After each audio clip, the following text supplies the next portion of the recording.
একেবারে নিজের জীবনের মায়া ত্যাগ করে সঠিক সত্য কথাগুলো বলবার চেষ্টা করেছে।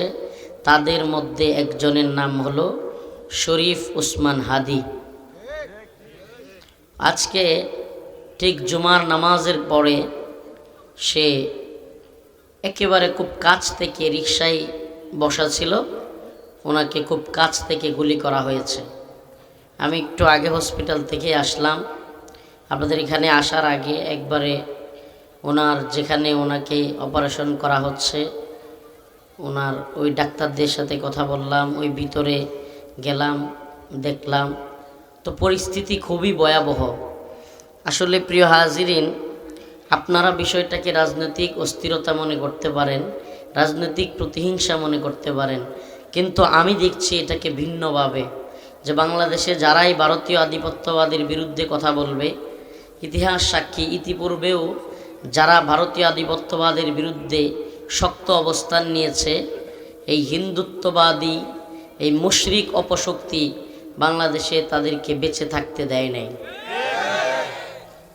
হায়াত মৌত তো আল্লাহর হাতে, জানি না উনি বাঁচবেন কিনা, কিন্তু এই জালেমের দল একের পর এক বাংলাদেশে যারা কিনা তাদের বিরুদ্ধে থ্রেট, যারা কিনা তাদের গোলামি করে না, তারা চায় বাংলাদেশকে সকল মানুষকে গোলামির জিঞ্জিরে আবদ্ধ করতে।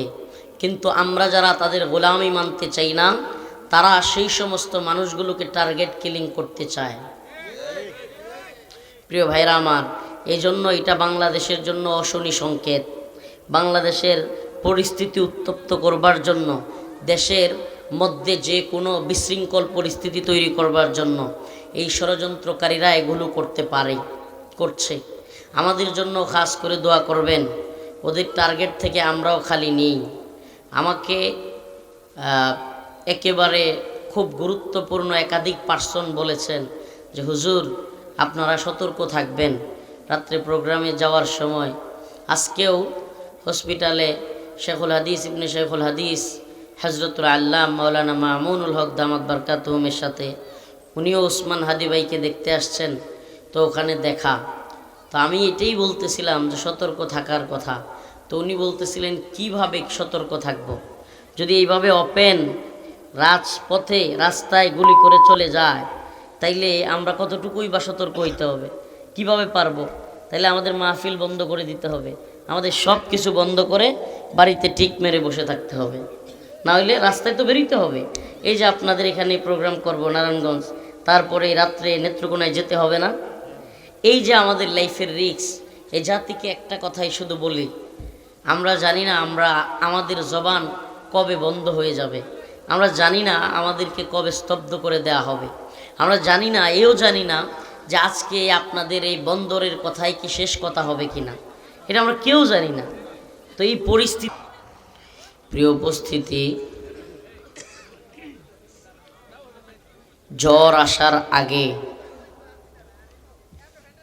যেমন নীরব একটা পরিস্থিতি থাকে, বর্তমান বাংলাদেশের অবস্থাও তেমন। মনে হচ্ছে সব কিছু নীরব নিস্তব্ধ, কোনো অস্থিরতা নেই।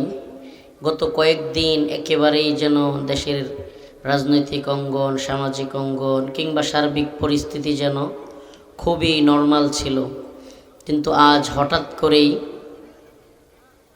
ইনকিলাব মঞ্চের নেতা এবং বাংলাদেশে যে কয়জন হাতে গোনা যুবক যারা কিনা হিন্দুত্ববাদী আধিপত্যবাদী শক্তি, ভারত কিংবা আরও যে সমস্ত আধিপত্যবাদী শক্তি আছে, বাংলাদেশেও যারা মুসলমানদের উপর, এদেশের জনগণের উপর স্টিম রোলার চালিয়েছে, জুলুম নির্যাতন চালিয়েছে, দেশীয় অপশক্তি কিংবা আন্তর্জাতিক আধিপত্যবাদী শক্তির বিরুদ্ধে হাতে গোনা যে কয়টা ছেলে নির্বাচনের আগে কিংবা এই সময়ে আরও হয়তো ভয়ঙ্কর পরিস্থিতির দিকে দেশ যাবে, এরা হয়তো চায় যে হাসনাত আবদুল্লাহ, ওসমান হাদি কিংবা রফিকুল ইসলাম মাদানীদের মতো যে সমস্ত কণ্ঠ কাউকে পড়ুয়া করে কথা বলে না, যারা ভারতীয় আধিপত্যবাদ মানে না, যারা ভারতের গোলামি পছন্দ করে না, যারা এই জাতিকে সবসময় সজাগ করার চেষ্টা করে, এই সমস্ত মানুষগুলোকে এরা হয়তো শেষ করে দিতে চায়। কিন্তু আমরা একটা কথা বলি, ও আমার জাতি, মনে রাখবেন, এক হাদি হাসনাত আবদুল্লাহ কিংবা রফিকুল ইসলাম মাদানীদেরকে শেষ করলেই এ জাতি ভারতীয়ের গোলামি করবে না। আমরা ভারতের গোলামি করব না। আজকে হসপিটাল থেকে বের হওয়ার পর মিডিয়া যখন প্রশ্ন করলো, হুজুর কি বুঝলেন, কি দেখলেন, কি অবস্থা, আমি একটা কথা বলে এসেছি যে এরা মনে করতেছে উসমান হাদি কিংবা ব্যারিস্টার ফুয়াদ কিংবা হাসনাত আবদুল্লাহ কিংবা আমাদের উপর হামলা করে আমাদেরকে শহীদ করে হত্যা করে বাংলাদেশ আবারও সেই ভারতীয় গোলামদের হাতে চলে যাবে, ভারতীয় গোলামির জিঞ্জিরে জাতি আবদ্ধ হবে। আমি স্পষ্ট বলি, এই জাতি কারো গোলামি করবে না। আমরা একমাত্র আল্লাহর গোলামি করি, পৃথিবীর কোনো পরাশক্তির গোলামি করতে আসি নাই। হে আমার জাতি, আমাদেরকে শেষ করে দিলেই কি আপনারা গোলামি করবেন? ভারতের গোলামি করবেন?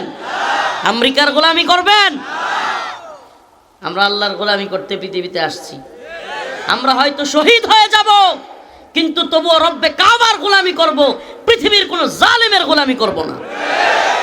এই জালেমরা যদি মনে করে আমাদেরকে তাদের গোলামের জিঞ্জিরে আবদ্ধ করবে, আমি বলি এরা বোকার স্বর্গে বাস করে। এই ভারত উপমহাদেশ মুহাম্মদ বিন কাসিম রাহিমাহুল্লাহ অল্প মর্দে মুজাহিদ নিয়ে ভারত উপমহাদেশে এসেছিলেন। তৎকালীন রাজা মুহাম্মদ বিন কাসিমের আগমনের কথা শুনে পালায়া ভাগছিল। আমরা সেই মুহাম্মদ বিন কাসিমের উত্তরসূরি। আমি রফিকুল ইসলাম অধম, আমার সন্তানের নাম রেখেছি মুহাম্মদ বিন রফিক। মুহাম্মদ বিন কাসিমের নামে মিলিয়ে মুহাম্মদ বিন রফিক রেখেছি। আমরা হয়তো চলে যাব, ইনশাআল্লাহ আমাদের আগামী প্রজন্ম তৈরি করে যাব, যেই প্রজন্ম ভারতীয় গোলামির জিঞ্জির থেকে এই উপমহাদেশে কালেমার পতাকা উড়িয়ে গোটা পৃথিবীকে দেখিয়ে দিবে হিন্দুত্ববাদী, হিন্দুস্তানের ব্রাহ্মণ্যবাদী জাগতিক শক্তির গোলামি আমরা করব না, আমরা আল্লাহর গোলামি করব। কালেমার পতাকা এই উপমহাদেশে উত্তীর্ণ হবে ইনশাআল্লাহ। রাজি আছেন তো? ইনশাআল্লাহ আমরা গোলামি করব। যদি শুনেন রাস্তা দিয়ে যাওয়ার সময় হুজুরেও মেরে ফেলছে, তাইলে ভয়ে কি যে যা বলবো, জালেমরা যাই বলবে তাই মেনে নিবেন? মেনে নিবেন? মেনে নিয়েন না। আমি পরবর্তী প্রজন্মকে বলি, ও আমার প্রজন্ম, আমরা মরতেই আসছি, আমরা মরতেই আসছি। এই দুনিয়ায় যেদিন আসছি ওই দিন থেকেই মৃত্যু কবে হবে, কিভাবে হবে লেখাই আছে। এদেরকে ভয় পায় কোনো লাভ আছে? এই দুনিয়ায় আসছি, একদিন চলে যেতেই হবে, চলে যেতেই হবে। পৃথিবীতে অনেক মত আছে, পথ আছে, মত পার্থক্য আছে। কেউ এক রসুল মানে, কেউ আরেক রসুলকে মানে, কেউ খোদা দাবি করে একজনকে, কেউ খোদা আরেকজনকে দাবি করে, কেউ আমাদের নবীকে মানে, কেউ মানে না। দল মত পথের অভাব নাই, আবার মুসলমানদের ভিতরও ফিরকার অভাব নাই। কিন্তু সব মানুষ যে বিষয়ে একমত, এটা হলো মরতে সবারই হবে। এ বিষয়ে কোনো দ্বিমত আছে? এই বিষয়ে কোনো দ্বিমত নাই। অতএব মরতেই যেহেতু হবে, বিছানায় পইরা মরা লাভ আছে, আল্লাহর রাস্তায় শহীদ হব। এরা আমাদেরকে শহীদ করতে চায়, ভয় দেখাতে চায়, আর আমরা শাহাদাতকে আলিঙ্গন করতে চাই। তবে আমার একটা চাওয়া, এভাবে হুট করে গুলি করে মেরে ফেলবে, প্রতিরোধ করতে পারবো না, এই মৃত্যুটা আমি চাই না। আমি চাই ওরা মারতে আইলে 2-4টারে আমরাও মারবো ইনশাআল্লাহ। মারতে আইলে 2-4টারে মারতে হবে, একা একা মইরা লাভ আছে? জালেম 1-2টারে শোয়ায় দিয়ে তারপরে মরতে হবে, কারণ ওরা পার্সেন্টেজও বেশি, মারলেও একজনে 10টারে লইয়ে মরতেই হবে। لَتَجِدَنَّ أَشَدَّ النَّاسِ عَدَاوَةً لِلَّذِينَ آمَنُوا الْيَهُودَ। আমি আয়াতের আলোচনায় ঢুকবার আগে আপনাদেরকে বলে নিই, হসপিটাল থেকে আসছি, আপনারা হয়তো, আমি বলেই যাই আপনাদের সামনে, 1-2 দিনের ভিতরে কিংবা অল্প সময়ের ভিতরে আবার দেশের পরিস্থিতি কোন দিকে যায় এটা বলা যায় না। এজন্য আপনাদের অগ্রিম বলে যাই, এখন আমাদের এই মঞ্চগুলোতে ওয়াজ মাহফিল, সিস্টেমেটিক প্রতিদিন প্রোগ্রাম, এগুলোতে হয়তো আমাদের বাতিলও করা লাগতে পারে, কিংবা আল্লাহই জানে পরিস্থিতি কোন দিকে যায়। এই জন্য আমি হসপিটাল থেকে আসছি, আবারও ঢাকার দিকে মুভ করব। খুব বেশি সময় আপনাদেরকে দিতে পারবো না, ক্ষমা চাচ্ছি। ইনশাআল্লাহ যদি বেঁচে থাকি হয়তো আবারও দেখা হবে ইনশাআল্লাহ। তবে শত্রু মিত্র, আজকের আলোচনা আল্লাহর কোরআন থেকে আপনাদেরকে জানায়া যাব। ব্যক্তি রফিকুল ইসলাম মাদানির কথা শুনবার দরকার নাই। আপনাদেরকে শত্রু চিনায়া যাব। আল্লাহ নিজে বলতেছেন, তোমাদের মুমিনদের শত্রু কারা, মুমিনদের বন্ধু কারা। আল ওয়ালা ওয়াল বারা মুসলমানদের একটা মৌলিক আকীদা, আল্লাহর জন্য ভালোবাসা, আল্লাহর জন্য ঘৃণা করা। অতএব শত্রু যদি না চিনেন ঘৃণা করবেন কেমনে? বন্ধু যদি না চিনেন মোহাব্বত করবেন কেমনে? আল্লাহ বলতেছেন, لتجدن أشد الناس عداوة للذين آمنوا اليهود والذين أشركوا لتجدن أشد الناس عداوة للذين آمنوا اليهود والذين أشركوا الله رب العالمين বলেন لتجدن অবশ্যই অবশ্যই তোমরা পাবে আসাদ্দান নাস মানুষদের মধ্য থেকে শক্ত শত্রু আদাওয়াতান লাতাজিদান্না আসাদ্দান নাস আদাওয়াতান শত্রু হিসেবে মানুষদের মধ্য থেকে আদাওয়াতান লিল্লাযিনা আমানুল ইয়াহুদ মুমিনদের কঠিন শত্রু হলো মানুষদের মধ্য থেকে মুমিনদের প্রধানতম কঠিন শত্রু হলো ইহুদিরা। কারা? এটা আমার ব্যক্তিগত কথা না আল্লাহর কথা। লাতাজিদান্না শাদ্দান্নাসি আদাওয়াতাল লিল্লাযিনা আমানুল ইয়াহুদা ওয়াল্লাযিনা আশরাকু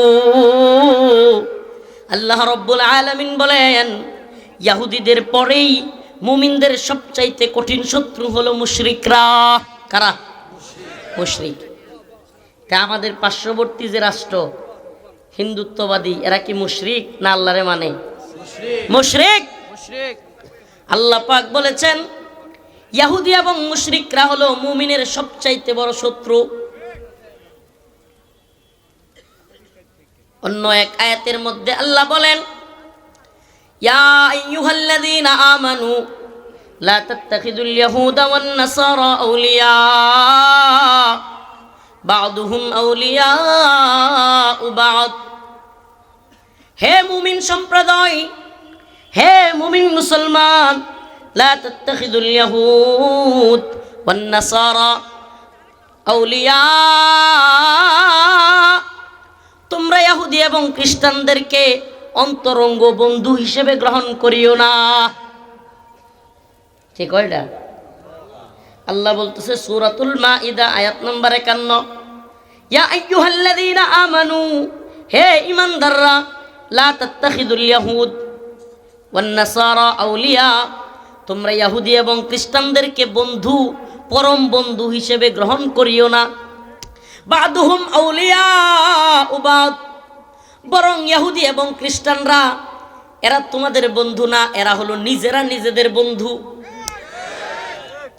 আজকের দুনিয়ার বাস্তবতার সাথে আসেন কোরআনের আয়াতকে একটু মিলায় দেখি, দরকার আছে না?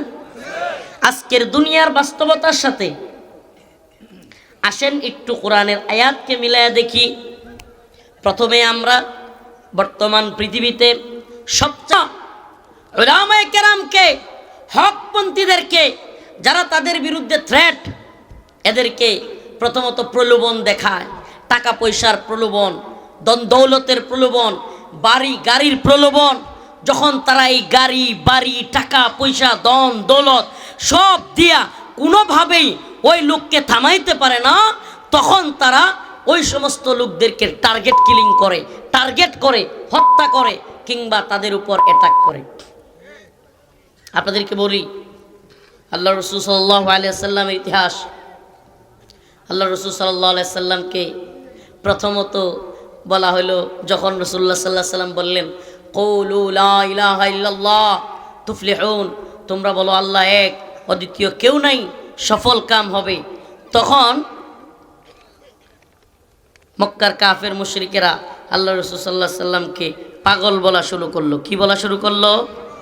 পাগল বলা শুরু করলো।